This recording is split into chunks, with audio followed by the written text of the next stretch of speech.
My father stops paying my tuition after I fail a class and starts paying for my cousins, but I expose the affair with his brother's wife.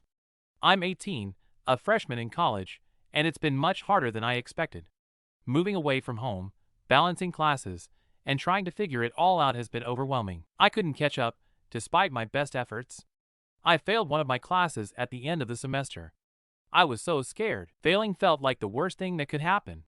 But what made it worse was telling my dad, Drake, 46. I thought he'd be upset, of course, but I also thought he'd give me a chance to explain myself. I was wrong. When I told my dad I failed a class, he exploded. He accused me of wasting his money, saying I wasn't taking college seriously and needed to learn a lesson. Her anger completely surprised me because I'd always been a good student. I'd gotten perfect grades in high school, worked hard, and always tried my best.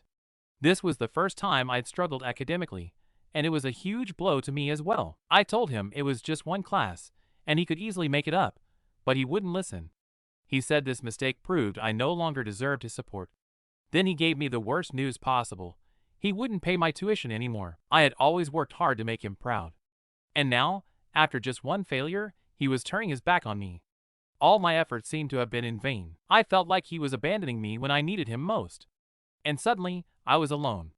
My mother, Sophia, who was 45, tried to convince him to change his mind, but he refused. He told me I should grow up and face the consequences of my actions. He didn't seem to care. For weeks, I struggled with what to do. I looked into student loans and part-time jobs, but I felt completely lost. If it was already difficult with my dad paying for tuition, it was even more difficult now. Then I discovered something that made everything even worse. My cousin, David, 19, my dad's nephew, started college last year.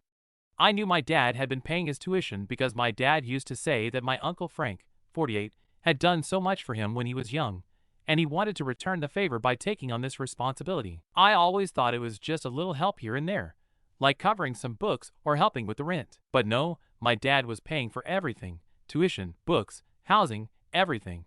Here I was, struggling to figure out how to get through college, and my dad was doing it all for someone else. When I told him about it because it seemed unfair, he told me David deserved it because he was getting good grades, unlike me. He even said, "Why should I reward failure?" That devastated me because he didn't even try to hide the fact that he cared more for David than me. For weeks, I couldn't stop thinking about how much he'd hurt me. I felt abandoned and betrayed. That's when I remembered something I'd been ignoring for years. Growing up, my dad's relationship with my Uncle Frank's 46-year-old wife, Kim, always seemed a little odd to me. They were very close, closer than I thought they should be. At family gatherings, they always found reasons to talk alone or step outside for private conversations. They shared inside jokes and laughed in a way that made it seem like they were the only ones in the room. When I was a kid, I didn't think much of it, but it always struck me as odd. Later, I learned they weren't just close by chance. My dad and Kim grew up together in the same neighborhood. Their families were close, so they spent a lot of time together as children. My mother dismissed it as nothing, saying they had always been good friends, but their relationship always seemed to run deeper than a childhood friendship. I later found out they had dated briefly as teenagers. My mom mentioned it casually one day, as if it were nothing to worry about. She said they were just friends, and it didn't mean anything. It was just a very casual thing.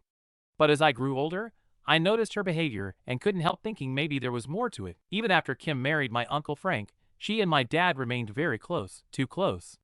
The way they talked, the way they laughed, even the way they looked at each other, it felt like there was a history they hadn't outgrown. My dad always seemed to stand up for Kim, even when it didn't make sense, and she always seemed to seek him out, no matter who else was around. Now, looking back, it's hard not to think the signs were always there. Their connection wasn't just about being old friends. It was something more. To my mother, it might have been nothing, but to me, with this favoritism from my cousin, not so much. After what my dad did to me, I couldn't stop thinking about it. I decided to find out the truth. I checked his emails and texts. Luckily, my father doesn't care much about the security of those things. He's often asked me to help him with them, so I had his passwords. At first, I felt guilty for snooping, but then I thought, why should I care about his privacy when he couldn't care less about me? It didn't take long for me to find what I was looking for. My dad and Kim had been having an affair for years. It wasn't just a fling. There were text messages, emails, and even photos that proved it was a full-blown relationship. But then I found something even worse. David wasn't my Uncle Frank's son, but my dad's.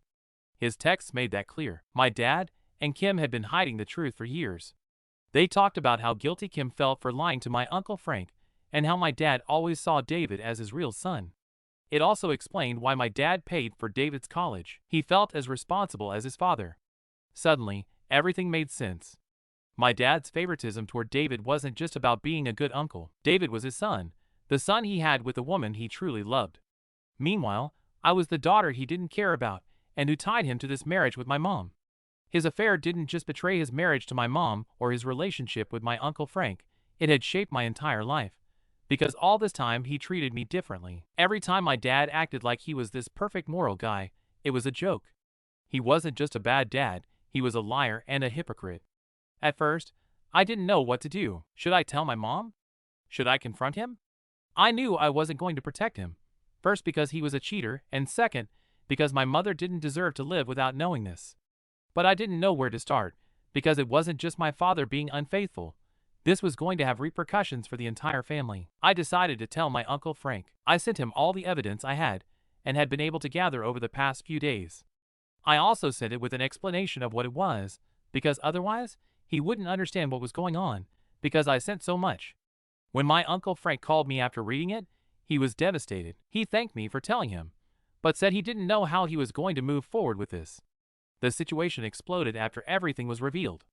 My Uncle Frank wasted no time confronting my dad and Kim, showing them the evidence I had sent. Kim tried to deny it at first, but the evidence was right there in front of them. My dad didn't even bother denying it. There was no point in doing so.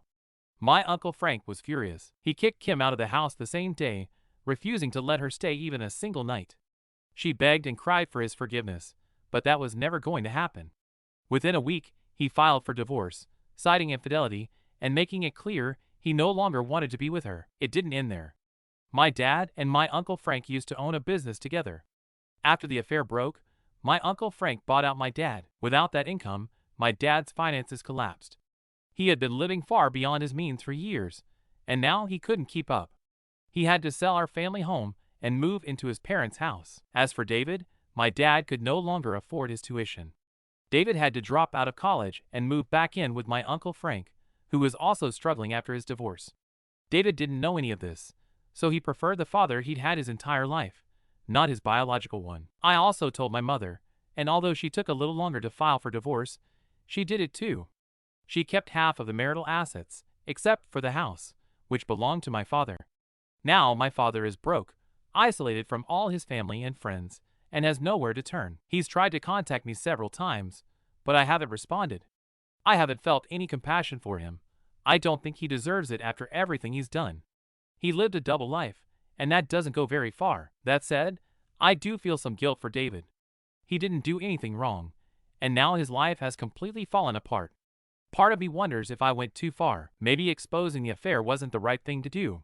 So, am I the bad guy for exposing my dad's affair and ruining his life after he chose my cousin over me? Update 1. I'd like to tell you a little more about my mom, because I think I've told you very little about her. Just a summary. My mom has been struggling since she found out about my dad's affair. She had no idea anything was wrong, although I think the signs were there. They'd been married for over 20 years, and she thought everything was perfect. She trusted him with everything, so when I showed her everything I'd found, she was devastated. I'd never seen her so hurt.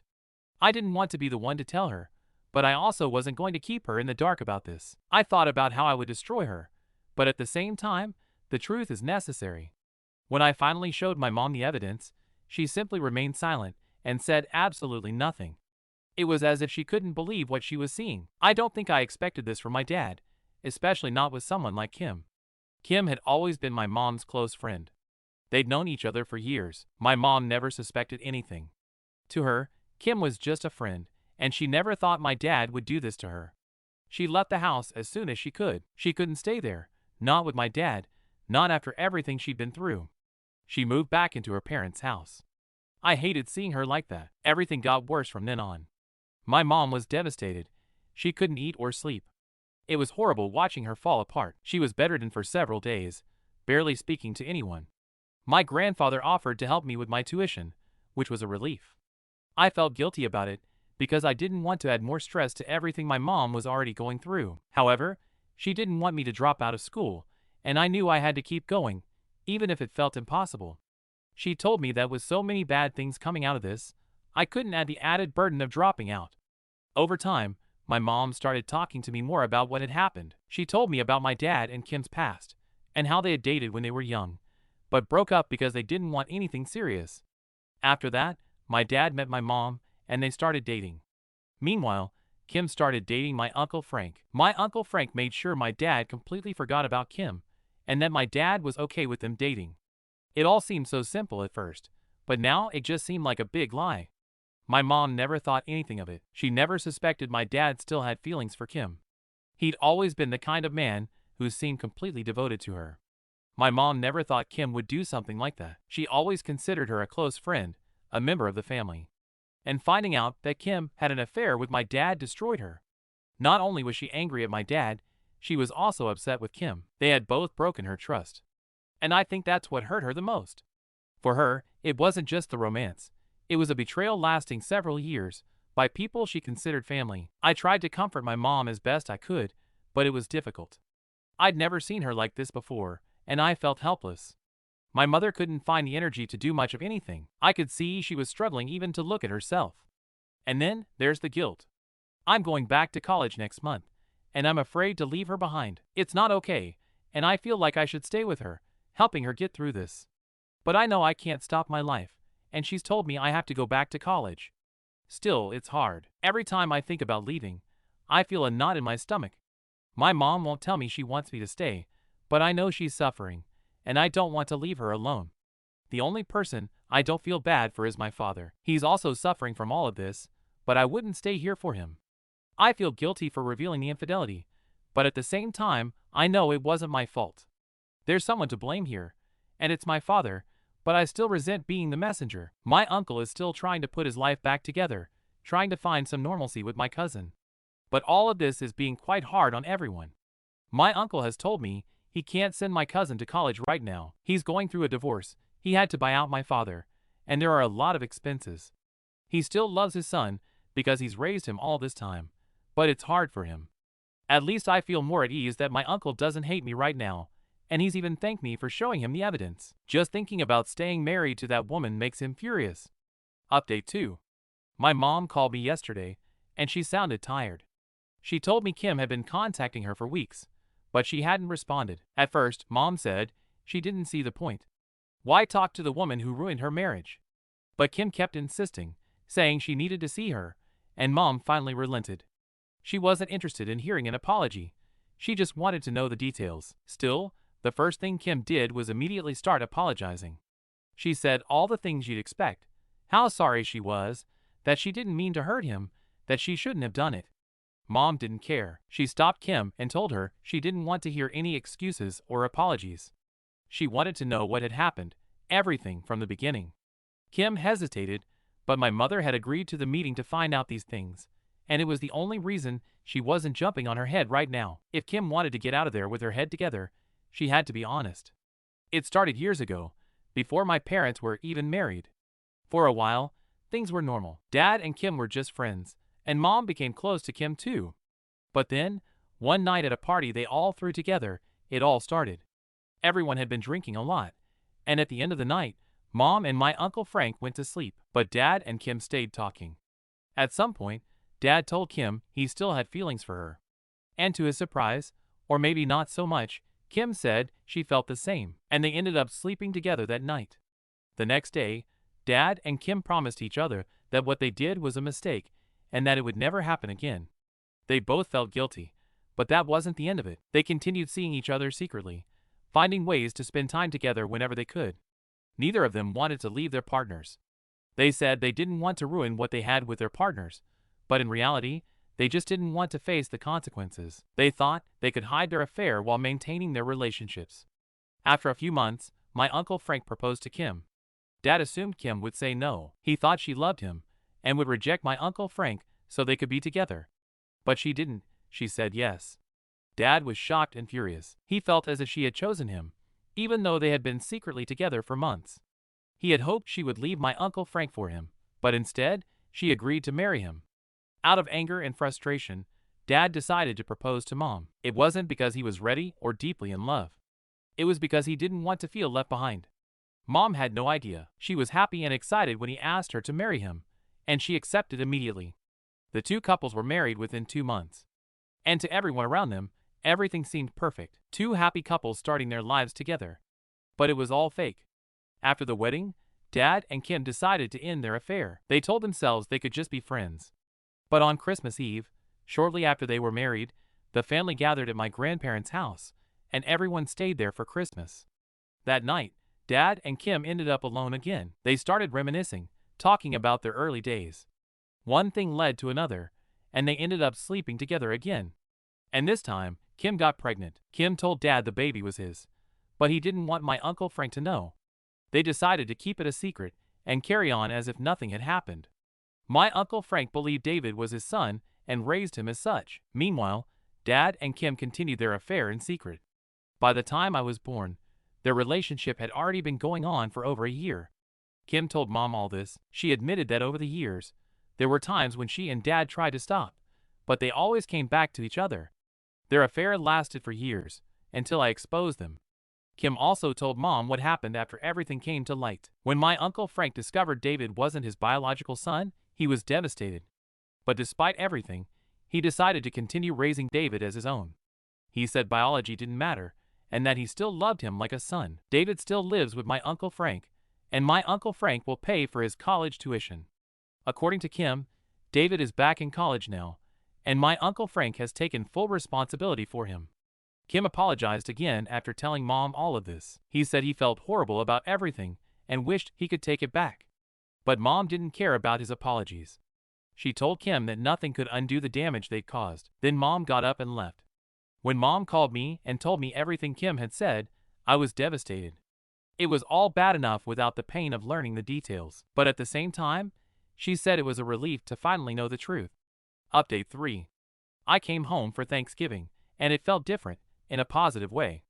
The house was full of people, Mom's friends, my aunts and uncles, my grandparents and cousins. Everyone was in good spirits, having a lot of fun, and it seemed like everything they'd been through had finally lightened up, at least for a moment. The best part was seeing Mom. She looked happier than I'd seen her in months. She wasn't as quiet or sad as before. Instead, she was happy and talked to everyone. She even made a few jokes, something I hadn't seen her do in a long time. It was a huge relief to see her better. Being away made my stomach knot up every time I thought about her, which was quite often. After everything she'd been through, I was afraid I'd never be able to get over what I was feeling. But here she was, surrounded by people who loved her, and it seemed she was finally finding her way back. The day passed without a hitch. No one mentioned the mess with Dad or what had happened in our family. It's a taboo subject. At least it felt good, because it felt like I had a family again. Later that night, after dinner was over and most people were just hanging out, the doorbell rang. We weren't expecting anyone, but I was the one who got up to answer the door, and when I opened it, I froze. It was Dad, who looked awful. At least compared to the last time I saw him, which was months ago. He said he wanted to talk to me. At first, I told him it wasn't a good time. I didn't want Mom to know he was there. She'd been so good, and I couldn't risk her seeing him and ruining the day because he was a selfish man who needed to talk to me. But he was insistent and didn't want them to see him. So I told him, okay, we can talk, but not inside. I told Mom it was one of my friends from the neighborhood, and I was going for a walk with them. She didn't ask any questions, and just told me to put on a jacket because it was cold. Our neighborhood is pretty safe, so she didn't seem worried. I went out and took Dad to a park. He wanted to seem genuinely concerned about me, asking how I was and how college was going. I told him everything was fine, that I was doing well. He said he was currently working at a local restaurant, and the pay wasn't very high, but it was enough. Then he asked about Mom. I told him I wasn't going to talk to him about her. I couldn't believe he had the nerve to ask about her after everything she'd done. I felt so angry, and I had a kind of outburst. I told him how much I loved him, how I trusted him above all else, and how he had broken that trust in the worst possible way. She had done everything for him, stood by him through thick and thin, and he had spent years betraying her. She believed in him, and he rewarded her with all his things. And now he had the nerve to ask about her, to even pretend to care. Dad just stood there, letting me vent. He didn't interrupt me or try to defend himself. And when I finally shut up, He said he knew he'd ruined everything. He said he destroyed everything, and he didn't blame Mom or me for not wanting anything to do with him. He admitted he'd lost everything: his wife, his family, even the respect of his parents and siblings. He told me that before all this, he had a family who loved him. Now he had no one. He said I didn't deserve forgiveness, but he hoped he could rebuild something with me. He said he didn't want to lose me too. The only reason he was there asking to talk was because he had no one else, and that day was particularly hard because he felt alone. I told him I wasn't going to be his last option, that I wasn't going to be there for him now that he had no one else. He said he understood, but that I should know he'd be there for me if I ever needed him for anything. He gave me his new number and apologized again. So I got up and went back to the house, and he stayed sitting on that bench. When I got home, I didn't tell Mom what had happened. She was still downstairs, laughing and chatting with her sisters. She looked so happy, and I didn't want to ruin it for her. Instead, I went up to my room and lay down. Update 4. Some of you have been asking what happened to my Aunt Kim, and I have no answers for you. I know she went to her parents' house, but I haven't heard much from her. My uncle doesn't want to talk about her, which I respect. And the only person who could have contact with her would be my cousin, but he hasn't wanted to have any contact with me. I felt bad about that because up until now, I felt guilty about ruining his life. Mine wasn't much better, but he was the one who'd had a father who wasn't his biological father all this time. Well, that was until now. My uncle still held out hope that he was his biological son. My aunt was certain he was my father, but there was never a message or email about a paternity test. So, my uncle suggested that my cousin take one, at least to avoid living with the doubt. But they never gave her that test, because after my cousin gave many excuses for it, she finally confessed that she'd already taken one with my father. And you know what's worse? She only agreed to have a relationship with my uncle so he could pay for her college. She knew my father couldn't afford it with everything he was going through, and instead, he made my uncle, who wasn't doing well financially, make an effort to pay it off. All while knowing, for at least 5 years, that he wasn't my uncle's son. Now he's had to drop out of college, because he can't get a part-time job like I did, and seek financial aid. It's true that my grandfather is helping me, but I've tried to make sure that financial burden isn't too heavy for him. My uncle also offered to help me at this time, but I thanked him and said no because I'm fine. It may take a little longer, but I'm working hard on this. What's costing me a lot of effort is understanding my father, my aunt, and my cousin. It's as if there's something in their DNA that makes them bad people. They've all lied, cheated, and hidden things. The only consolation I get is that my father, at his age, is in a low-paying job, that my aunt is living with her parents, isolated from much of the family, and that my cousin has ruined his future. They deserve what they get.